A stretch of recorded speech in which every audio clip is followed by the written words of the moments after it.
Assalamualaikum warahmatullahi wabarakatuh. Selamat sore, salam sejahtera teman-teman. Pada kesempatan ini saya akan menyampaikan coretan hasil lokakarya di Dinas Pendidikan Kabupaten Bulungan beberapa hari yang lalu mengenai perencanaan berbasis data. Puji Tuhan, alhamdulillah saya sudah merangkum materi dan menuangkannya dalam bentuk coretan seperti yang teman-teman saksikan saat ini. Harapannya dari kegiatan ini saya mendapat masukan, kritik, saran untuk perbaikan coretan saya ini yang nantinya dengan harapan bisa digunakan kita bersama setelah mendapat perbaikan-perbaikan. Baik, kita mulai dari rapor pendidikan.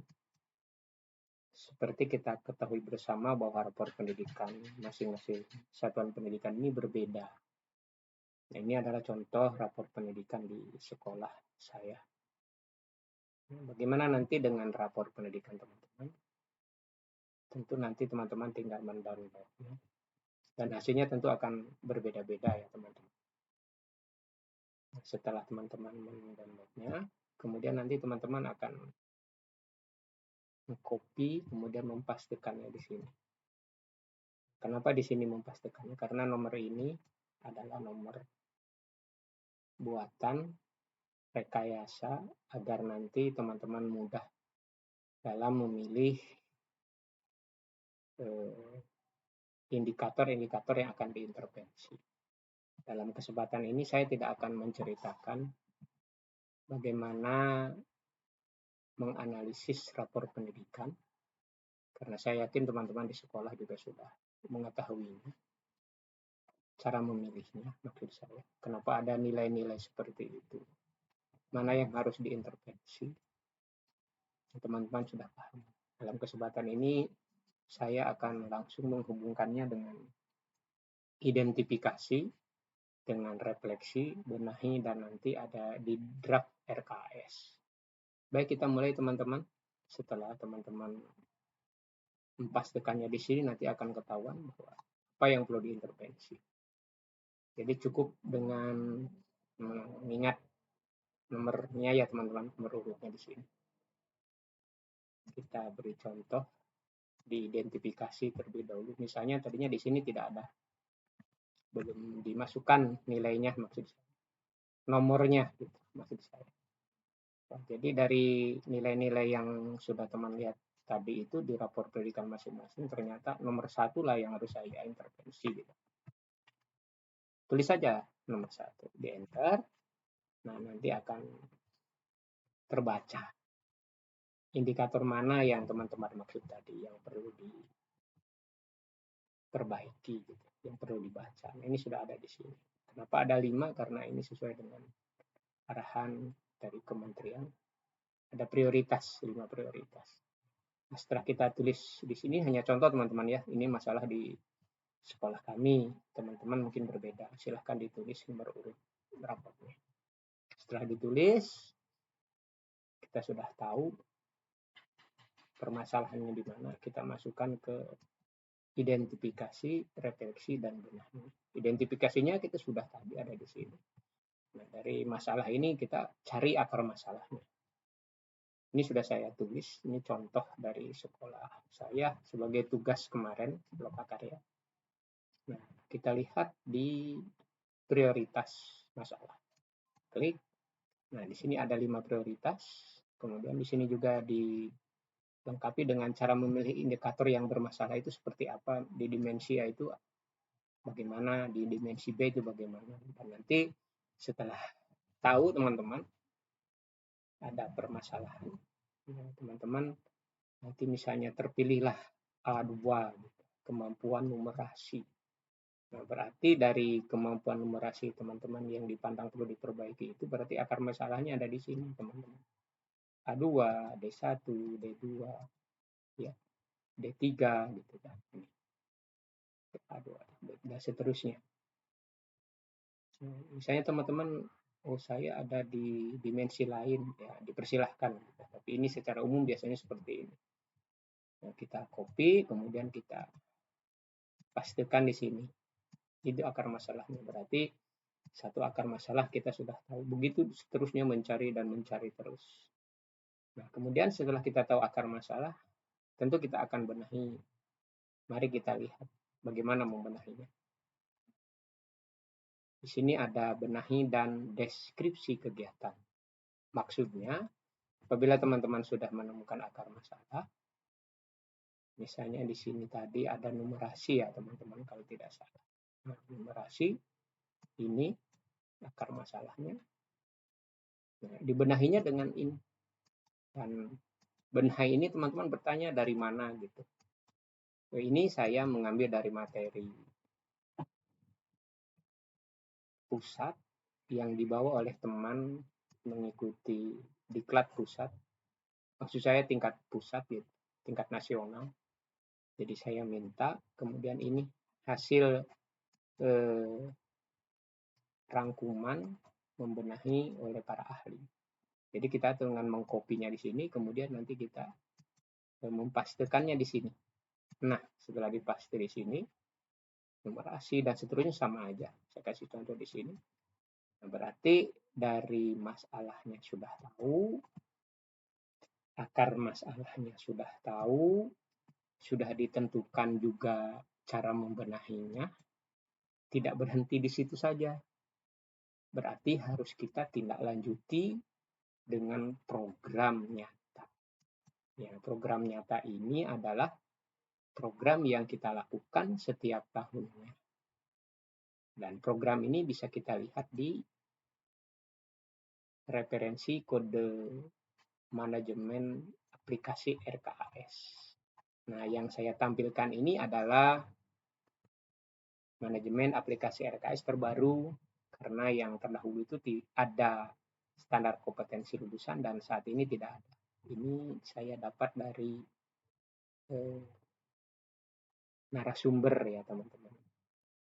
Nah, bagaimana caranya? Biasanya teman-teman dengan memilih gitu kan, scroll terus di sini juga sama men-scroll dan teman-teman nanti akan menentukan pastinya gitu. Oh, tadi itu kegiatannya apa gitu ya. Programnya apa? Teman-teman copy, kemudian nanti teman balik lagi ke sini, nanti teman-teman paste. Ini juga sama teman-teman seperti ini. Ini cuma mempermudah. Jadi teman-teman tidak usah mencari kemana-mana, sudah tersedia di sini. Tinggal mengklik. Nah, kemudian berikutnya teman-teman bagaimana langkah selanjutnya gitu. Langkah selanjutnya kalau sudah diketahui programnya, pengembangan pendidik dan tenaga kependidikan itu kan macam-macam banyak gitu.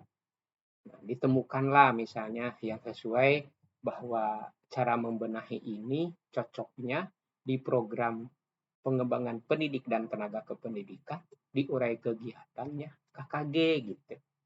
Atau SD ya ini untuk KKG gitu. Mari kita lihat. Kenapa saya tulis 103 gitu. Sama aja sebetulnya teman-teman. Kenapa saya 103? Sama aja dengan teman-teman scroll ke bawah mencari. Cuma mungkin bedanya sedikit aja. Kalau teman-teman mungkin mengkopinya di sini, dipindahkan kode kegiatannya, kemudian copy lagi uraian kegiatannya, dipindahkan ke sana, atau mungkin dengan mengingat yang kadang-kadang tulisannya tidak sama ya, tidak identik. Jadi di sini saya bantu. Gitu. Kita tinggal mengingat, oh tadi kegiatan yang saya cari cocok dengan pengembangan pendidik dan tenaga kependidikan itu untuk kegiatan membenahi yang tadi itu dengan kegiatan KKG. Karena SD ini ya, kita ingat 103. Nah, berarti di sini kita masukkan 103. Nah, misalnya di sana tadi tidak ada gitu ya. Misalnya tidak ada. Teman-teman tinggal ditulis saja 103 gitu, di enter. Nanti akan ketahuan. Nah, sekarang sudah lengkap ya teman-teman. Jadi sudah ada masalah, sudah ada akar masalah, kita sudah pilih cara membenahinya, kemudian bahkan kita sudah tentukan programnya, bahkan kita sudah mengkerucut ini ya kepada uraian kegiatannya. Nah, kalau sudah tahu seperti ini berarti langkah-langkah ini akan kita lakukan secara nyata gitu. dalam tugas sehari-hari, dalam tahun pembelajaran dan tahun anggaran. Mari kita lihat. Jadi ini tinggal menuliskan aja ini teman-teman. Ini tinggal mengcopy gitu kan. Kita masukkan ke draft. Nah, di sini paste, di sini sudah. Kalau belum yakin, teman-teman tinggal tulis aja di sini tadi. 103 misalnya belum ada tadi di sini. Oh, tadi 103 itu apa ya gitu. Tulis aja di sini 103 gitu. Nah, oh iya, copy aja teman-teman. Copy, paste di sini. Nah, kalau sudah ketahuan ini nomor kode program ini, teman-teman sudah tahu nanti programnya apa, kode kegiatannya apa. Dari 04, 05 kan sudah ketahuan, ini sudah biasa. Baik, kita lanjutkan. Nah, jadi dari kode program, kemudian dari kegiatan ini, kita akan masukkan di RKS nanti. Kita buat draftnya dulu. Yang akan kita biayai apa aja sih gitu. Nah, misalnya dalam KKG itu biasanya ada makan, gitu kan, ada transport, ya kan, kemudian ada apa namanya, ada ATK gitu kan. Kalau perlu ada spanduk gitu. Nah, kita tulis aja di sini asumsinya untuk 1 tahun. Nah, kalau sudah ditulis semua di sini lengkap, nah mungkin teman-teman bertanya, kenapa di sini kok tidak berurutan gitu? Ada 04, 0, ya, 003, kemudian ada 02, kemudian ada 05 gitu. Karena ini sesuai dengan urutan identifikasi masalah. Nah, bagaimana nanti di RKS-nya? Tentu kita tinggal memindahkan aja urutan, misalnya dari 02, 03 dan seterusnya. Bagaimana caranya? Kita tinggal mengkopinya aja, mengcopy sampai di sini, ya kan? Nah, kemudian kita nanti akan menaruhnya di RKS. Nah, ini RKS ini adalah RKS sekolah kami yang sudah bertahun-tahun kita gunakan, dan ini sesuai dengan SS1 dengan Arkas ya. Nah, ini sudah cocok. Kenapa saya bilang cocok? Karena begini teman-teman. Nah, mungkin ini manual sebetulnya teman-teman, manual. Cuma bedanya dengan RKS yang kita ketik secara manual. Kalau manual itu kan diketik lagi gitu ya. Kalau ini enggak usah, tinggal copy paste gitu. Akan ketahuan. Nah, di mana juga kelebihannya gitu. Nah, bukan kelebihan ya, berarti kemudahan. Misalnya kita menganggarkan makan untuk kegiatan KKG tadi untuk 1 tahun itu 3.440. Nah, 3.440 ini akan kita laksanakan di bulan apa saja gitu. Nah, teman-teman tinggal memasukkannya aja gitu. Nanti juga di sini tercover ya teman-teman, apa namanya, per bulannya. Nah, misalnya teman-teman nanti lupa atau apa ya, terburu-buru gitu kok tiba-tiba di bulan April ini gitu kan, di bulan April ini tidak ada gitu, atau terlewat, atau mungkin teman-teman mau pindah dari April ke Maret kegiatannya, boleh tinggal dipindahkan aja biayanya ini. Nah, sekarang misalnya lupa, tidak ada, tidak tertulis. Nanti juga kita akan paham, oh berarti yang kita rencanakan itu 3.440.000.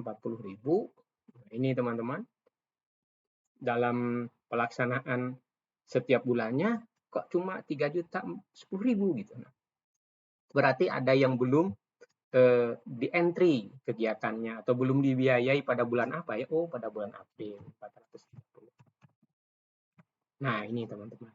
Nah, ini kalau sudah nanti cocok ini balance semua ya. Sudah cocok, sudah ini RKA-nya dibagi setiap bulan, dan itu untuk entry data di SS1 juga sama teman-teman. Nah, berikutnya kalau sudah disetujui kita akan memasukkan ke belanja. Nah, sebelum ke belanja gini teman-teman, biasanya teman-teman kan ada rincian tuh sebelum diverifikasi ya. Nah, di sini juga teman-teman tidak usah susah-susah, sudah ada rinciannya otomatis ya. Teman-teman nanti tinggal hid, unhid gitu aja. Nanti kita belajar bersama hid, unhidnya itu ya. Oke, berikutnya kalau sudah disetujui kita belanja kan teman-teman. Ini belanja. Nah, di sini ada yang murni, maksudnya rencana kegiatan 1 tahun kita itu apa saja. Nah, kemudian nanti yang belanja perubahan toko, misalnya di toko kan suka berubah itu. Kita kan ada istilahnya SSA ya, harga SSA, kemudian nanti harga belanja yang asli di toko, kecuali di Siplah itu biasanya sudah sama ya teman-teman. Katakanlah sama, ini saya kasih contoh di rencana apa namanya maaf 80 orang gitu kan. Nah, jadi nanti teman-teman tinggal masukkan di sini. Sudah ketahuan. Nah, belanjanya bagaimana. Nah, sudah ketahuan, nanti bahkan di sini ada, nanti kelihatan SSA-nya teman-teman. Di mana kelihatannya SSA-nya? Di sini teman-teman. Nah, di sini teman-teman. SSA itu nanti akan ketahuan di sini. Akan di sini, karena ini saya menulisnya contohnya habis, jadi ya tidak ada, nanti ada ketahuan sisanya. Nah, nanti per periodenya ini ada di sini periode 1, periode tahap 1 maksud saya, tahap 1, tahap 2, tahap 3. Nah, ini secara keseluruhan akan terjadi di sini, dan nanti ini biasanya dimasukkan di sisa SSH ya teman-teman. Baik, kita kembali ke murni, dan di dalam murni tadi untuk SPJ sudah ada teman-teman di sini. Jangan khawatir ya, ini untuk SPJ sudah ada. Nah, persis ini teman-teman untuk SPJ. Untuk SPJ sudah persis sesuai dengan yang kita entry tadi. Ini belanja di bulan ini, harganya sesuai dengan SSA sudah. Nah, dari SSA itu nanti biasanya di-up-kan ya teman-teman dengan mudah. Nah, sebelum cerita up meng-up dari rencana belanja ini yang murni dan yang nyata, biasanya di sekitar bulan September ya, itu ada RK perubahan, jadi sudah disiapkan. Jadi teman-teman tinggal ngopi aja yang murni di sini, ya kan? Nah, di sini tinggal memasukkan aja teman-teman di sini. Masukkan aja di sini. Ya, ini yang tahun lalu, yang perubahan dan seterusnya. Ini yang murni dan ini yang perubahan, tinggal di copy gitu ya. Gampang. Nah, mungkin teman-teman, wah ini agak ribet gitu, karena belum melakukan gitu. Di sini sudah dilengkapi juga tuh dengan rincian per tahapnya. Kita kembali ke tadi, ke sisa ya. Tinggal teman-teman masukkan, nanti ada langsung di sini gitu. Teman-teman tinggal, oh yang sisanya misalnya ini 3.738.100.000 rupiah sisa SSA tahun lalu gitu. Mau digunakan apa gitu kan, sudah teman-teman biasanya ngitung manual gitu ya. Oh berapa sih SSA-nya, ini lama gitu. Ini nanti langsung ke sini nanti ada. Teman-teman tinggal menggunakannya. Apabila juga teman-teman bisa habis, ya bisa habis di sini. Kalau tidak, ya masih ada sisa. Itu menjadi silpa. Nah, silpanya nanti langsung ke sini, teman-teman. Sini silpanya. Berarti tahun lalu itu ada silpa sekian gitu. Itu masukkan di sini. Mungkin itu gambarannya, teman-teman. Dari perencanaan berbasis data. Harapannya, sekali lagi, tentu besar sekali dapat kritikan, dapat saran dari teman-teman. Yang nantinya apabila teman-teman berkenan bisa menggunakan ini secara bersama-sama, tentu setelah kita perbaiki. Agar nantinya bisa digunakan secara terus-menerus. Mudah-mudahan nanti tidak ada perubahan. Kalaupun ada perubahan mungkin bukan kebijakan, tapi format dan seterusnya. Kita menyesuaikan. Demikian teman-teman. Terima kasih atas perhatiannya. Saya Heri dari Berkedaya. Assalamualaikum warahmatullahi wabarakatuh. Selamat sore dan salam sejahtera untuk kita semua.